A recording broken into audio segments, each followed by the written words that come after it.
नमस्कार दोस्तों, मैं सरोज पांडे। सनातन धर्म के दुश्मन विदेशी भी और स्वदेशी भी, यानी कि देश के बाहर वाले भी, देश के भीतर वाले भी।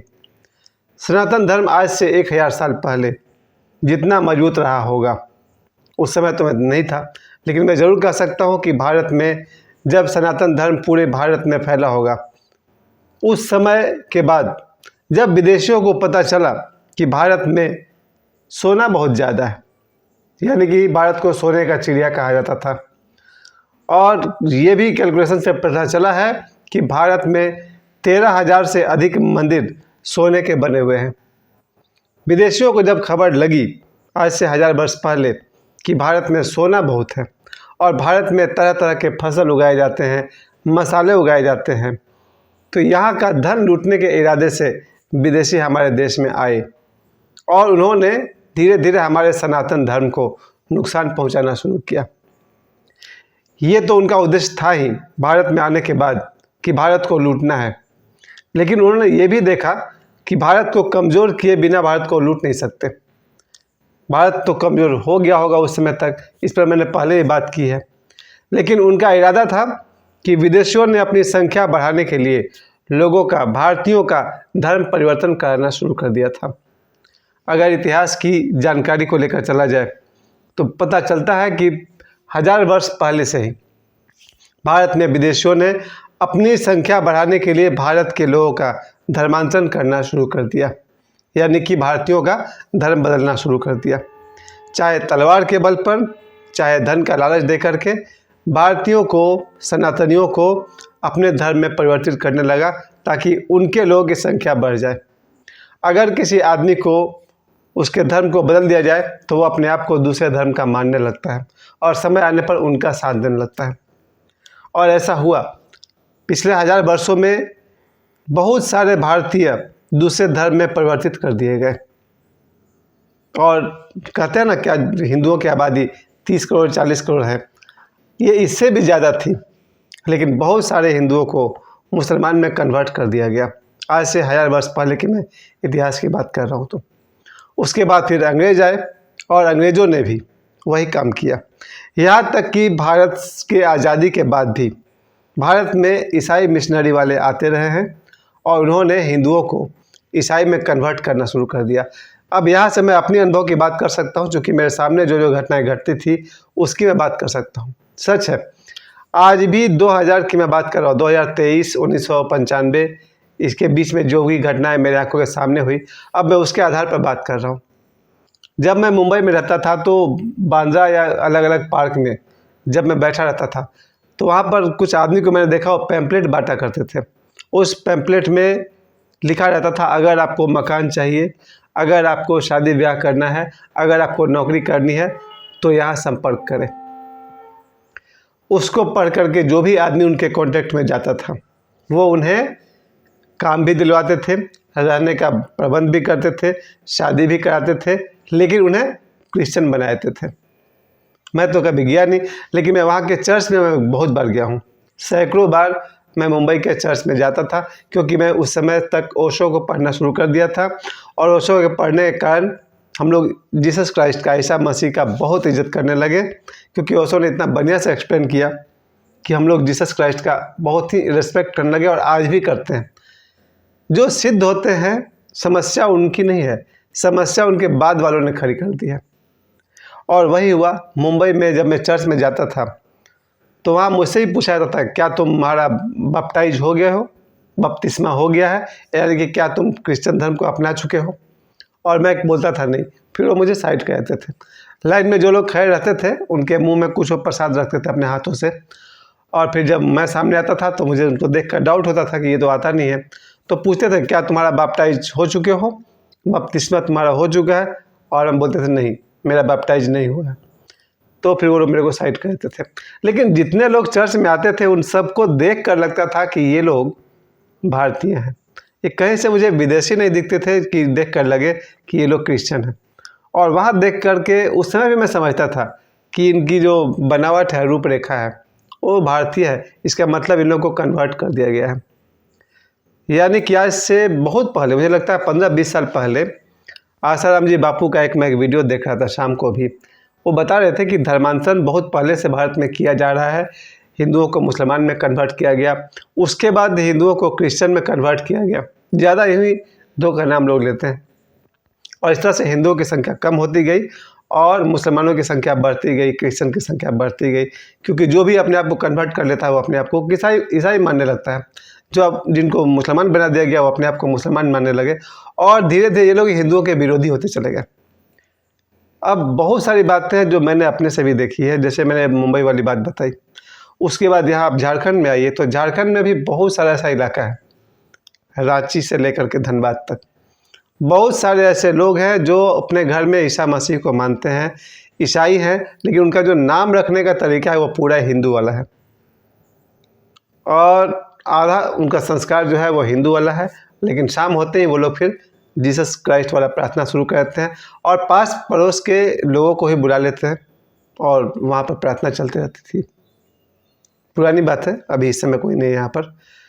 अब सोचिए कि एक व्यक्ति जो बिल्कुल निश्चित रूप से हिंदू रहा होगा, वो कब कन्वर्ट हो गया वो लोग क्रिश्चियन में, और वो यहाँ पर अपना ढंग से पूजा पाठ करते थे, और आसपास के हिंदुओं को बुला करके क्रिश्चियन तरीक़ा से पूजा पाठ करते थे, और उन्हें प्रभावित भी करते थे कि क्रिश्चियन धर्म बहुत ही श्रेष्ठ है।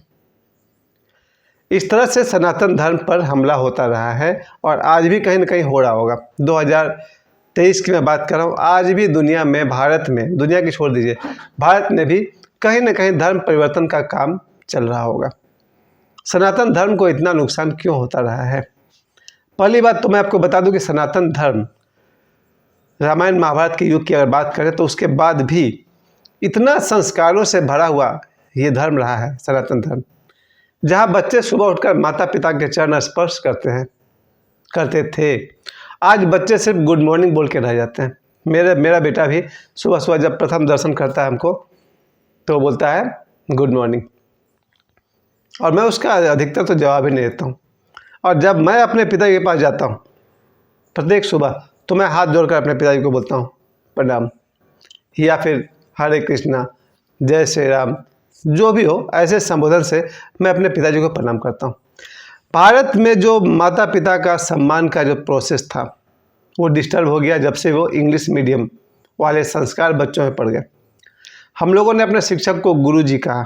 शुरू में गांव में गुरुजी कहते थे, पंडित जी भी कहते थे, और पैर छू के प्रणाम करते थे या दूर से हाथ जोड़ कर प्रणाम करते थे। आज 2023 में बच्चे सिर्फ गुड मॉर्निंग कहते हैं, कहते ही नहीं है, मानते भी हैं। मतलब जो सनातन का जो खूबसूरती था, गुरु को आदर करना, माता पिता को आदर करना, वो धीरे धीरे खत्म हो गया, और हम लोग देखा जाए तो पाश्चात्य संस्कार को ज़्यादा सीखते चले गए। और भी गहराई तक की बात करें तो यहाँ का देखा जाए तो सनातन धर्म को ऐसा नुकसान हुआ। एक सप्ताह पहले, शायद एक सप्ताह नहीं हुआ होगा, 4 दिन हुआ होगा, मैंने एक वीडियो देखा था उत्तर प्रदेश का, जिसमें कोई इंजीनियरिंग कॉलेज का, क्या गाजियाबाद का ये घटना थी। स्टूडेंट, कोई इंजीनियरिंग का स्टूडेंट स्टेज पर चढ़ता है, वो हाथ में माइक संभालता है, नीचे से ऑडियंस में से स्टूडेंट ने उसको कहा जय श्री राम, तो उसने भी जवाब दिया जय श्री राम। और इतना सुनते ही वहाँ एक टीचर थी, वो भड़क गई और चिल्ला रही थी कि आउट आउट। वो मैं देखकर दंग रह गया। एक भारतीय औरत उसको बोल रही है आउट आउट, और साथ में दूसरी एक औरत थी जो टीचर थी, उसने स्टेज पर जाकर बोली यहाँ कोई जय श्री राम नहीं बोलेगा, नहीं तो कार्यक्रम रोक दिया जाएगा। हंगामा बढ़ गया, क्योंकि भारत में रहकर कोई बच्चा अगर जय श्री राम बोल भी दिया तो कौन सा बहुत बड़ा गुनाह हो गया। ज़्यादा से ज़्यादा टीचर ये कह सकती थी कि इस तरह की बात स्टेज पर नहीं करो। आउट आउट कहकर ये दिखा देना कि जय श्री राम बोलना कोई बहुत बड़ा पाप हो गया। बाद में अगले ही दिन से उस औरत ने, उस टीचर ने वीडियो वायरल किया कि मैं तो ब्राह्मण हूँ, सनातनी हूँ, मेरा ऐसा कोई इरादा नहीं था। सर, ब्राह्मण और सनातनी अगर इस तरह की बात कर रहे हैं, इस तरह की हरकत कर रहे हैं कि सनातन धर्म को इससे ज़्यादा नुकसान और क्या पहुँचेगा।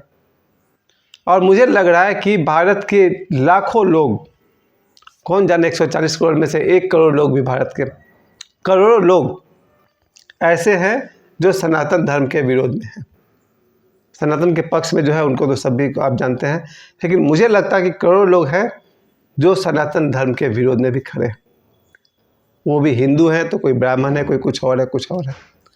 प्यारे मित्रों, अब सनातन धर्म की खूबसूरती, क्यों मैं इसके पक्ष में हूँ। मुझे भी बहुत पसंद है सनातन धर्म। पसंद तो मुझे बाकी धर्म भी हैं, क्योंकि जब ओशो ने एक्सप्लेन किया तो मुझे लगा बौद्ध धर्म भी श्रेष्ठ है, जैन धर्म भी श्रेष्ठ है, ईसाई धर्म भी श्रेष्ठ है, यहाँ तक कि जो इस्लाम है वो भी अपनी जगह पर श्रेष्ठ है। गलत तो तब होता है जब कोई धर्म वाला दूसरे धर्म वाले को कन्वर्ट करता है अपनी संख्या बढ़ाने के लिए। और बहुत अजीब बात है कि हिंदुओं में ऐसा कोई प्रवृत्ति नहीं रहा कि किसी मुसलमान को हिंदू में कन्वर्ट कर लें या किसी क्रिश्चियन को हिंदू में कन्वर्ट कर लें, ऐसा कोई। लेकिन फिर भी 3 लोगों की मैं बात करूंगा जिन्होंने धर्म परिवर्तन किया, बड़ा खूबसूरती से किया।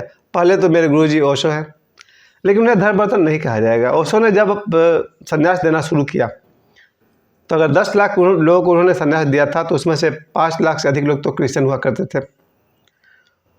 उन्हें जब उन्होंने संन्यास दीक्षा दिया तो ऐसा नहीं कि उन्हें सनातनी हिंदू कर दिया, लेकिन देखा जाए तो किसी का नाम स्वामी देवगीत, किसी का नाम स्वामी माँ विवेक वगैरह वगैरह, ऐसा ऐसा नाम ओशो रखते हैं।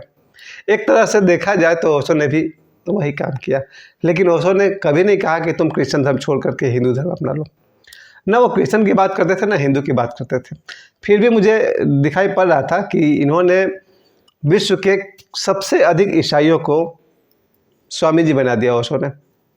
इसके बाद दूसरे नंबर पर आसाराम जी बापू रहे थे, जिनके प्रभाव में बहुत सारे लोगों को लगने लगा कि सनातन धर्म की अपनी सुंदरता, केवल सनातन धर्म ही कह सकता है कि तुलसी का पौधा पूजनीय है वगैरह वगैरह, बहुत सारी बात है। पीपल के वृक्ष की पूजा होनी चाहिए और इस तरह की बात सनातन धर्म ही कर सकता है। बाहर के कोई भी दूसरे लोग तो ऐसी बात नहीं करते। इस तरह से देखा जाए तो हमारे देश में सनातन धर्म को। और तीसरे नंबर पर मेरे प्यारे बच्चे बाबा बागेश्वर, इन्होंने धर्म परिवर्तन की बात कभी नहीं की, लेकिन घर वापसी की बात जरूर की। घर वापसी एक बहुत ही सुंदर बात है। अर्थात अगर कोई व्यक्ति वापस हिंदू धर्म में लौटना चाहता है तो उसका स्वागत होना चाहिए। कोई व्यक्ति कभी हिंदू से किसी और धर्म में परिवर्तित हो गया हो, अगर वो वापस हिंदू धर्म की तरफ लौटना चाहता है तो उसका स्वागत होना चाहिए, उसे स्वीकार करना चाहिए। यही उद्देश्य है बाबा बागेश्वर का। अगर कोई लौटना चाहता है सनातन धर्म की तरफ तो आ जाए, हर्ज क्या है। फिर भी सनातन की मैं एक बात तो जरूर कहना चाहूँगा, चाहे बात रामायण की हो या महाभारत की हो या सनातन के शिक्षा की हो, बहुत सुंदर सनातन धर्म में जो शिष्टाचार है, जो विनम्रता है, वो देश विदेश से लोग जब आते थे तो कहते थे, विदेशी जब हुएन और बहुत सारे लोग जब विदेश से इंडिया आए और भारत आने के बाद उन्होंने देखा कि जहाँ वो लोग एक गिलास पानी मांगते थे तो उन्हें साथ में नाश्ता भी दिया जाता था या गुड़ भी, कम से कम गुड़ दिया जाता था। तो हुएन सांग जब भारत से लौटे तो कहते थे कि भारतीय लोग अनजान से अनजान आदमी को भी सिर्फ पानी का गिलास नहीं देते हैं, कुछ न कुछ खाने को भी देते हैं। ये था सनातन धर्म की खूबसूरती। और आज भी मुझे याद है, मैं अपने पिताजी के साथ गांव जाता था तो जिस घर पर पिताजी ने एक गिलास पानी मांग दिया, सिर्फ पानी पिताजी को नहीं दिया जाता था, कुछ न कुछ खाने की चीज़ दी जाती थी, जबकि कोई जान पहचान नहीं, कोई एक दूसरे को जानता नहीं था। फिर भी सनातन धर्म की खूबसूरती की बात करें, जब गुरुकुल हुआ करता था जहाँ पर महाभारत, गीता, मेडिटेशन, योगा सिखाया जाता था, जैसे ही पढ़ाई का प्रोसेस चेंज हो गया, जब इंग्लिश मीडियम की पढ़ाई शुरू हो गई तो फिर उसका पूरा का पूरा क्राइटेरिया ही बदल गया। आज बच्चे जो प्रेयर करते हैं, मैंने कई बार पूछा है प्रेयर में तुम क्या कह रहे हो, कुछ मीनिंग निकलता है उसका? उनको मीनिंग भी नहीं पता, वो भी मुझे बताना पड़ता है। वो जो प्रेयर करते हैं उन बच्चों को पता ही नहीं कि वो प्रेयर में क्या कह रहे हैं। प्रेयर का हिंदी मतलब उनको नहीं पता है और प्रेयर कर रहे हैं 5-10 साल से। कोशिश करेंगे तो वर्ड मीनिंग बैठा के कुछ ना कुछ मतलब निकल जाएगा, बट दे डोंट केयर, उनको मीनिंग से कोई मतलब ही नहीं है। ऐसी प्रार्थना से शुरू होती है। बच्चे गुड मॉर्निंग माता पिता को, गुड मॉर्निंग शिक्षक को, और जो दूरी बढ़ते जा रही हो तो आप सभी जानते हैं। वो दिन अभी भी याद है जब गुरुकुल जब चला करता था, जब बच्चे अपने माता पिता को साष्टांग प्रणाम किया करते थे, अपने गुरु को प्रणाम किया करते थे। माता पिता बड़ों के सामने बड़ा ही आदर पूर्वक, एक रूटीन था। कहते हैं ना, अपने से बड़ों के सामने कभी वो लोग पान भी नहीं खा सकते थे, तंबाकू सिगरेट तो दूर की बात है। बड़ों का सम्मान सिर्फ अपने घर के बड़ों का नहीं, पूरे गांव के किसी भी बड़े बुजुर्ग को देख करके हर आदमी अलर्ट हो जाता था कि नहीं वो मेरे चाचा हैं, मेरे मामा हैं, मेरे मौसा हैं, मौसा जैसे हैं, भले रिलेशन में कुछ भी नहीं है पर पूरे गांव का सम्मान करते थे लोग। थोड़ी बहुत बुराई तो हर युग में रही है, चाहे वो त्रेता हो या सतयुग हो या द्वापर हो, लेकिन आज भी गांव का एक एक लड़का पूरे गांव को सम्मान करता था। सनातन धर्म में आपको याद होगा जब शादी ब्याह की जाती है, एक लड़की दुल्हन बन करके सिर्फ किसी की पत्नी बन के नहीं आई है, वो उस घर की बहू है, किसी की भाभी है, ननद है, बहू है और क्या क्या बहुत सारे रिश्तों को निभाती थी। और शायद जीवन भर देखा जाए तो सनातन धर्म में तलाक जैसी कोई सुविधा नहीं थी और डाइवोर्स जैसा कोई सुविधा नहीं था। थोड़ा बहुत अप्स डाउन तो सभी घर में चलता है, लेकिन इसकी एक खूबसूरती भी रही होगी। लेकिन अब 2023 में क्विकली शादी हो सकता है तो क्विकली डाइवोर्स भी हो सकता है, शादी के 1 साल बाद भी डाइवोर्स हो सकता है, या अब जो शादी होती है वो सिर्फ पति पत्नी के लिए होती है, घर में सास ससुर है कि नहीं है, बहुत सारी बात है। आज जो वृद्धाश्रम की खोज है, मुझे नहीं लगता कि भारत की खोज है। ओल्ड शेल्टर होम जो वृद्धाश्रम है वो भारतीयों की खोज नहीं हो सकती है, क्योंकि सनातन धर्म में आपने गौर किया होगा माता पिता तो देव तुल्य होते हैं और उन्हें जीवन भर सेवा लोग क्या करते हैं। लेकिन जैसे ही जैसे लोग मॉडर्न हो गए, उन्होंने वृद्धाश्रम में अपने माता पिता को सबमिट करना शुरू कर दिया, वहाँ जाकर छोड़ आते हैं। बहुत सारी बातें मुझे कहनी थी आपसे, लेकिन इतना ही कह सकता हूँ एक बार फिर से, सनातन धर्म जितना महानतम रहा है, महाभारत, रामायण, गीता, वेद, पुराण, उपनिषद, जहाँ से इतनी सारी महान पुस्तकें निकली है, भागवत कथा, उस सनातन को नुकसान पहुँचाया गया है। आज से 1000 वर्ष पहले से सनातनियों पर विदेशियों ने हमले किए, उनके मंदिर तोड़ डाले। सनातन धर्म में आप देखे होंगे बहुत सारे मंदिरों को तोड़ दिया गया है, बहुत सारे मंदिरों को नष्ट तो किया ही है, वहाँ पर क्या क्या सब बना दिए गए हैं। देखा जाए तो सनातनियों पर हमला बहुत दिन तक हुआ है। अब 2023 आ गया है। एक बात मैं फिर कहूँगा, एक बार फिर से कहूँगा, सभी अपने अपने धर्म पर चलें, मुझे कोई एतराज़ नहीं है। क्रिश्चियन है तो बेटर क्रिश्चियन हो जाए, जो मुस्लिम है अच्छे मुसलमान बन जाए, जो सनातनी है वो अच्छे सनातनी बन जाए, कोई किसी के लाइफ में इंटरफेयर न करे। लेकिन सनातनी ही अगर सनातनी के विरोध में बात करेगा तो फिर जय श्री राम। मुझे समय देने के लिए आप सभी को बहुत बहुत धन्यवाद।